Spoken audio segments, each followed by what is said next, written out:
90% of marketers plan to launch a cross-screen advertising campaign in the next year. Of marketers in the room right now, a show of hands, who wants to do cross-screen this year? Okay, so here's the thing. It's hard. It's actually not that easy. And there are reasons why out of 90% of marketers polled in a study, and I'm not going to cite that study necessarily, but only 25% haven't done it yet. But the reason is that it's actually really hard.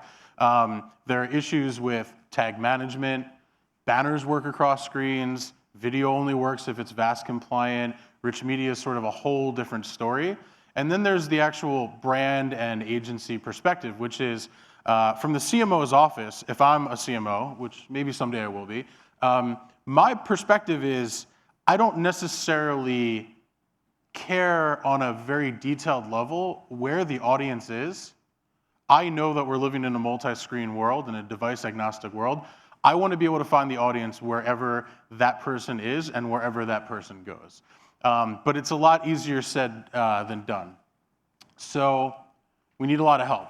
And as I was putting this together, I figured what better way to illustrate this than the Beatles.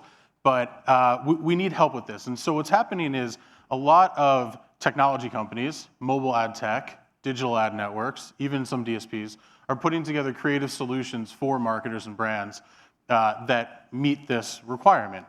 The problem there is that you technically, on a technical level, you're only really running with that partner, and you may be bound for that technology or that HTML5 unit or whatever their proprietary tech is to run with them, which is a problem. Again, I want to look at the audience wherever the audience is. So I wanted to give one example really quickly, and then I can actually open it up if we have like 2 minutes left for some quick questions. But this is an example that we did, fully calling out our clients Jaguar, or as the clients say, Jaguar, with Undertone, which is a network that's doing some really good stuff with HTML5 and their ScreenShift product, which I'll definitely shout out to them. So it's actually surprisingly hard to represent an HTML5 ad unit in action live on the PowerPoint, so we took screenshots, and thanks to the logistics guys backstage who fixed it for me. But this is just one screenshot of what a drop-down HTML5 unit looks like that we did for this campaign. I think it was out of the UK. So unit drops down, and then you're able to hit the button, which is going to be on your right, and scroll through sort of a carousel of really cool, sexy images of this Jaguar, which it's really hard not to make these cars really sexy because they're so beautiful. But as you can see, there's even a little video.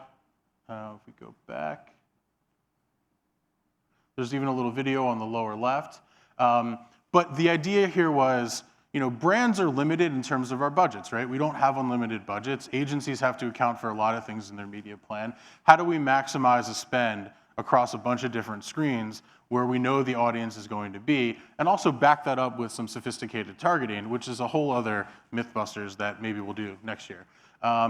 But the question that I would ask is, doing cross-screen is tough, and we're just starting to get there.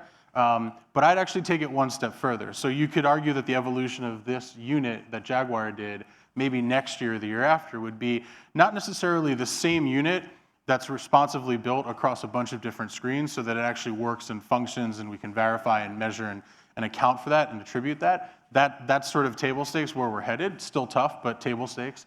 I'd argue the next step is actually, maybe this is the unit that you see on your tablet. Maybe this is the unit that you see on your desktop. But when you're in a different need state and you're on mobile, shouldn't you be given a different creative that's catered to that experience at that particular time?